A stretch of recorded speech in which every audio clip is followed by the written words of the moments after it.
जळगाव जिल्ह्याला भूकंप सदृश्य धक्के बसलेले आहेत। चाळीसगाव तालुक्यासह पाचोरा परिसराला भूकंपाचा हादरा जाणवलेला आहे। 2 वेळा भूकंप सदृश्य धक्के बसल्याची ही माहिती मिळते। त्यामुळे नागरिकांमध्ये सध्या भीतीचं वातावरण पसरलंय। मात्र भूकंप मापन करणाऱ्या संस्थेनं हा भूकंप नसल्याचं सांगितलंय। त्यामुळे हे आवाज आणि झटके नेमके कशाचे याचा तपास सध्या सुरू आहे। जळगाव जिल्ह्यात भूकंप सदृश्य धक्के जाणवलेले आहेत नागरिकांना।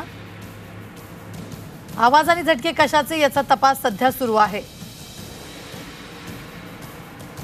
2 वेळा हे हादरे बसल्याचं कळतंय। चाळीसगाव पाचोऱ्यात भूकंप सदृश्य धक्के बसलेले आहेत।